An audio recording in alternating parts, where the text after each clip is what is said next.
আসসালামু আলাইকুম। বিসমিল্লা গঠনৰ পৰা মই দিদাৰ হোসেন আপোনালোকক আৰু এবাৰ স্বাগতম। আশা কৰিছোঁ আপোনালোক সবাই ভালে আছে।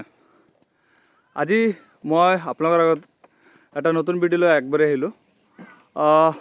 বহুতে ভাই সোধে যে ফাৰ্মিঙৰ ঘৰ কেনেকুৱা হ'ব লাগে, কেনেকুৱা হ'লে ভাল হয়। মই মোৰ আজি 4 বছৰৰ এক্সপিৰিয়েঞ্চত মই আপোনালোকৰ লগত কিছুমান কথা শ্বেয়াৰ কৰিম। তো আশা ৰাখিছোঁ যিবিলাক ভাই মোৰ ৰেগুলাৰ ভিডিঅ' চায় এওঁলোকে ভিডিঅ'টো চাব, আৰু যিবিলাক ভাই নতুনকৈ চাই আছে এওঁলোকে অলপ গুৰুত্বকৈ চাব, কাৰণ আপোনালোকৰ কাৰণে ফাৰ্ষ্ট টাইম যদি মোৰ ভিডিঅ' চাই আছে আপোনালোকৰ কাৰণে বহুত গুৰুত্বপূৰ্ণ হ'ব। চাওক, ছাগলী ফাৰ্মিঙত কেইটামান বস্তু আপুনি মনোযোগ দিব লাগিব। এক নম্বৰ কথা হ'ল যে ছাগলী ঘৰটো যেতিয়াই বনায় আপুনি ছাগলী ঘৰটো চাংঘৰে বনাব লাগিব, ঠিক আছে। চাংঘৰ বনোৱাৰো কাৰণ আছে, মই ভিডিঅ'টোৰ মাধ্যমে দেখাই দিম। চাংঘৰ বনোৱা এইটো কাৰণ হ'ল, চাওক আমাৰ অসমৰ যিটো জলবায়ু এইটো আপোনাৰ সেমেকা থাকে, আপোনাক গম পায়। এতিয়াই বৰষুণ হ'ব, এতিয়াই ৰ'দ দিব, এতিয়াই জিলিকি উঠিব, তাৰমানে আশা এনেকুৱা এটা দিন আহে, ঠিক আছে। তে চাংঘৰটো এইটো কাৰণত দিয়া হয়, ছাগলীৰ যিটো পেচাবত অতি পৰিমাণত নাইট্ৰজেন গেছ থাকে, ঠিক আছে। যিটো নাইট্ৰজেন গেছ থাকে, নাইট্ৰজেন গেছৰ ফলত কি হয়, তাৰমানে যদি ছাগলী এটা ঠাইতে যদি পেচাব পায়খানা কৰি তাতে যদি শুই বহি থাকে, আৰু এনেকৈ থাকিলে ছাগলীৰ কি হয়, গাত বেমাৰ আজাৰ লাগে। বেমাৰ আজাৰ লগাৰ ফলত বিভিন্ন ধৰণৰ বেমাৰ আজাৰ দেখা দিয়ে ফাৰ্মত। আপোনালোকে বহুতে চাগে ভুক্তভোগী হৈছে এনেকুৱা যে ফাৰ্মিং কৰিছে, নিজৰ ফ্ল'ৰতে ৰাখিছে, ছাগলী একে ঠাইতে পেচাব পায়খানা কৰিছে আৰু তাৰ ওপৰতে শুই আছে, তেতিয়া বহুত ধৰণৰ বিভিন্ন ধৰণৰ বেমাৰ আজাৰ লাগি থাকে। তাৰ ফলত কি হয়, আপোনালোকে বহুত তাৰমানে বিৰক্ত হৈ যায় যে ইমান বেমাৰ আজাৰ লাগে, ফাৰ্মিঙত বেছি এটা প্ৰফিট নাই এনেকৈ ভাবে। কিন্তু এইটো অলপ তাৰমানে যদি আপুনি এইটো ঘৰটো যদি আপুনি এনেকুৱা যদি চাংঘৰ যদি সজাই লয়, তেনেহ'লে আশা কৰিম যে আপোনাৰ লছ নামৰ বস্তুটো বহুত কমি যাব। চাওক, আহক ঘৰটো কেনেকৈ বনাব লাগে তাৰে মই এটা সৰু সুৰাকৈ বহলাই ক'ব বিচাৰিম এইটোত। চাওক, মোৰ এইটো ফাৰ্ম বহুত দিন হৈ গৈছে কাৰণে মই অলপ লেতেৰা চেতেৰা হৈ গৈছে কাৰণে মই অলপ কালাৰ কৰিছোঁ দুটা ধৰণত। এই কালাৰটো কেনেকুৱা বা লাগিছে আপোনালোকৰ আগত মই নাজানো, আপোনালোকে কমেণ্ট বক্সত কমেণ্ট কৰিব, ঠিক আছে। আহক মই দেখাই দিওঁ। এইটো যিটো আপোনালোকে বাঁহৰ যিটো ঘৰ চাই আছে, এইটো তলৰ পৰা ওপৰলৈকে 4 ফুট ওখ আছে, ঠিক আছে। 4 ফুট ওখ আছে চাৰিওফালে। তে 4 ফুট ওখৰ পিছত মই এটা টিন দিছোঁ, 4 ফুট ওখৰ পৰা লৈ ইয়ালৈ এটা টিন দিছোঁ। টিন দি এনেকৈ চাৰিওফালে বেৰ দিয়া আছে, চাৰিওফালে। তাৰ ওপৰত মই GI-13 নেট দিছোঁ। তাৰ পিছত কি হ'ল, যিটো নেকি বৰষুণৰ দিন আহিব, যেতিয়া বৰষুণ আহিব বা ঠাণ্ডাৰ দিনত নিয়ৰ আহিব, তেতিয়া তাৰ কাৰণে মই বেলেগ এটা ব্যৱস্থা কৰিছোঁ। আহক মই বেছি দেৰি নকৰি ঘৰৰ ভিতৰৰ ফালে আমি সোমাই যাওঁ। এইটো আপোনালোকে চাইছে, মই বহুত যিটো পুৰণা হৈ গৈছে ফাৰ্মটো, বহুত বস্তু এতিয়াও আৰু নতুনকৈ কাম কৰিব লগা হৈছে। এইটো হ'ল মোৰ ঘৰৰ চিৰি। ইয়াতে বহুত ভাঙা চিঙা হৈ আছে, তাৰমানে লেতেৰা হৈ পচি গৈ এতিয়া ভাঙি গৈছে। সেইটো নতুনকৈ ৰিপেয়াৰিং কৰিম বুলি আশা লৈছোঁ, কিন্তু সময় তেনেকুৱা মিলাব পৰা নাই, কাম কৰা মানুহ তেনেকুৱা পোৱা নাই। তথাপিও মই যেনে তেনেকৈ ৰাখিছোঁ। তো এইটোৰ বিষয়ে বেছি নকম, কিন্তু হয় মই ওপৰখিনি দেখাই দিম, ওপৰখিনি ভাল আছে। যদি আপোনাৰ চিৰি বনাই কমচে কম এনেকুৱা ধৰণৰ এটা বিট দি যাব, যিটোৰ মাজত আপোনাৰ ছাগলী ভৰি তাৰমানে লগাই আগবাঢ়ি যাব। এইটো মোৰ ফাৰ্মৰ যিটো মেইন দৰ্জা থাকিলে, এইটো দৰ্জা অলপ চলপ কালাৰ কৰা হৈছে। আপোনালোক কমেণ্ট বক্সত কমেণ্ট কৰিব কেনেকুৱা লাগিছে। আহক মই ঘৰৰ ভিতৰৰ ফালে এতিয়া সোমাই যাওঁ।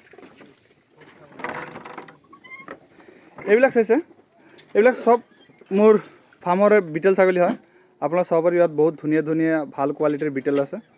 আহক মই আপোনালোকক ইহঁতক এতিয়া বৰ্তমান খোৱা লোৱা কৰি আছে। আগতে আমি ঘৰৰ বিষয়ে অলপ জানি লওঁ, তাৰপিছত আমি ছাগলীৰ বিষয়ে আলোচনা কৰিম, ঠিক আছে। চাওক, ঘৰৰ ভিতৰত অহাৰ পিছত মই আপোনাক কিছুমান বস্তু দেখাম। তে মোৰ যিটো তলত যিটো আপোনাৰ চাং দিয়া হৈছে, এইটো হ'ল বাঁহৰ চাং। আপোনাৰ চাব পাৰিছে গেপ আছে, এই তলৰ ঘাঁহ চাহ দেখা গৈ আছে। যেতিয়া পেচাব পায়খানা কৰিব তেতিয়া আপোনাৰ ইয়াতে পৰি কিনে ইয়াতে লাগি নধৰে, তলফালে পৰি যাব। আৰু তেনেকুৱা হৈ ছাগলীবিলাকৰ তাৰমানে স্বাস্থ্য পাতি ভাল থাকে, বেমাৰ আজাৰ কম থাকে, ঠিক আছে। আৰু চাৰিওফালে চাব পাৰে, মই ইয়াতে যিটো এইটো কালাৰটো ৰঙা কৰা আছে, কিন্তু এইটো টিনৰ মাজত চাওক, মই চিধাকৈ খালি টিনে লগাইছোঁ।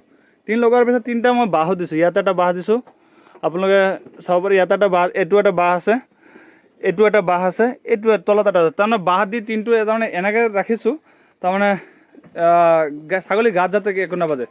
ইয়াতে আকৌ চাব, ইয়াতে আপোনাৰ এটা কাবাৰী দিয়া আছে, বাঁহৰ কাবাৰী দিয়া আছে, চাইছে। কিন্তু এইটো দিয়াৰ কাৰণ আছে, কাৰণ 2টা টিন ইয়াতে জইন হয়, কাৰণ এটা টিন ইমান দীঘল নাথাকে। 8 ফুট 12 ফুট এনেকুৱা টিন থাকে। দুটা টিন য'ত জইন হয় তাত মই আকৌ কাভাৰি দিছোঁ। কাভাৰি দিয়াৰ ফলত কি হৈছে, তাৰমানে এই টিনটো চাইছে দুটা টিনৰ জইনটো তাৰমানে অলপ তাৰমানে দাবি আছে, ছাগলীৰ গাত এনেকৈ নাবাজে।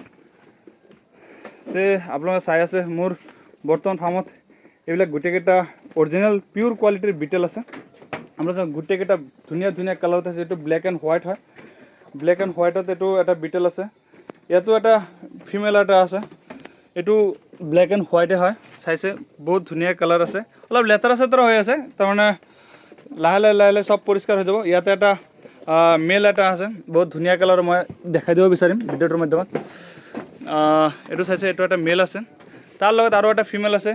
এইটো এটা ডাঙৰ এটা ফিমেল আছে। মই ৰিচেণ্টলি এইটো ভিডিঅ' এটা ইউটিউবত আপলোড কৰিছোঁ। এইটো চাব পাৰে, এইটো বহুত ডাঙৰ এটা ফিমেল আছে। এইটোৰ প্ৰেগনেঞ্চিৰ সম্ভাৱনা থাকিব পাৰে, কাৰণ 2 মাহ হৈ গৈছে ইয়াক হিট দেখুওৱা, সেই হিচাপেতো প্ৰেগনেঞ্চি চিয়'ৰ হ'ব লাগে। তথাপিও মই চিয়'ৰ নিদিম যে প্ৰেগনেঞ্চি আছে বুলি। ঠিক আছে, আহক মই আৰু আপোনাক দেখাব বিচাৰিম। ইয়াতে গোটেইকেইটা খোৱা লোৱাতে ব্যস্ত হৈ আছে। ইফালে এটা মেল এটা আছে, এইটো এটা চাওঁ, এইটো এটা মেল এটা আছে, ডাঙৰ মেল এটা আছে। ইয়াতে আৰু এটা টাইগাৰ বুলি ক'ব লাগিব। তাৰ কালাৰটো চাব, ৰেডৰ পিছফালৰ বেকত ৰেড আছে, আৰু ইয়াতে আপোনাৰ সেই হিচাপে ইয়াৰ গাবিলাক একদম জিলিকি মিলিকি আছে। আপোনালোকে চাব পাৰিব কেমেৰাৰ মাধ্যমত, বহুত ধুনীয়াকৈ ই থিয় হৈ আছে। তাৰমানে ই খোৱা লোৱা কৰি এতিয়া চুপচাপ থিয় হৈ আছে। ইয়াক খোৱা লোৱা কৰিব দিওঁ, খা, এতিয়া খোৱা লোৱা কৰিব। ইয়াতে আৰু কিছু মেল ফিমেল উভয় আছে, দুটাই আছে। যদি আপোনালোকে ভিডিঅ' চাই আছে গমেই পাব ছাগলীকেইটাৰ স্বাস্থ্য পাতি কেনেকুৱা আছে। এইবিলাকৰ স্বাস্থ্য পাতি বহুত ধুনীয়া ধুনীয়া আছে। আপোনালোকে চাব পাৰে একদম এটাৰ লগত এটা লাগি খোৱা লোৱা কৰি আছে। সিহঁতৰ তাৰমানে এনেকুৱা মিল। আৰু বহুতৰ ছাগলী এনেকুৱা থাকে, মাৰপিট কৰে, এটা আৰু এটা মাৰি থাকে। তেনেকুৱা ছাগলী তাৰমানে অলপ ৰাখোঁতে অলপ ডিষ্টাৰ্ব হয়। তাৰমানে কি এনেকৈ ধৰক খাই আছে, খাওঁতে যদি এইটোক যদি জোৰাকৈ যদি মাৰি দিয়ে, তেনেহ'লে ই খোৱা লোৱাত ভয় কৰিব। আৰু যদি মিলা প্ৰীতিৰে খায়, তেনেহ'লে ছাগলীবিলাক তাৰমানে বহুত ধুনীয়াকৈ খায়। আহক মই ইফালে আৰু দেখাই দিওঁ। চাওক, মোৰ ঘৰটো যিটো আছে, তাৰমানে যিটো দীঘল আছে, দীঘল আপোনাৰ আছে 40 ফুট বাই 12 ফুট মোৰ বহল হয়। ঠিক আছে, 40 ফুট বাই 12 ফুট বহল হয় মোৰ। ইয়াতে আহক,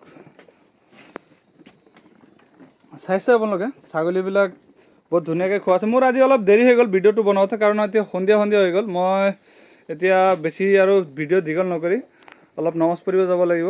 তে আজি নিয়ত কৰিছোঁ নমাজ পঢ়িম। তে মই আৰু ভিডিঅ'টো বেছি দীঘল নকৰোঁ। যদি চাওক, ইয়াৰ মাজৰ পৰা বহুত ধুনীয়া ধুনীয়া কালাৰৰ বিটেল আৰু ফিমেল আৰু মেল আছে। আপোনালোকৰ মাজৰ পৰা যদি কাৰোবাৰ যদি এনেকুৱা উন্নত জাতৰ মেল বা ফিমেলৰ প্ৰয়োজন হয়, আপোনালোকে নিশ্চয় মোক কণ্টেক্ট কৰিব। মই আপোনালোকৰ যিখিনি পাৰোঁ, আপোনালোকৰ ঘৰলৈ পঞ্চায়ত হওক বা আপোনালোকৰ এৰিয়াতে হওক বা আপুনি মোৰ ফাৰ্মৰ পৰা হওক, মই সেইখিনি সুবিধা দিম। আপোনালোকে আহিব, চাই চিতি লৈ যাব পাৰিব, আপোনালোকৰ যাতে কোনো ধৰণৰ অসুবিধা নহয়। ঠিক আছে, তে আজিৰ ভিডিঅ'টো ইমানখিনি থাকিল। যদি ভাল লাগিছে নিশ্চয় বেলেগ এটাৰ সুবিধা কৰি দিব। ভিডিঅ'টো দেখাৰ কাৰণে ধন্যবাদ।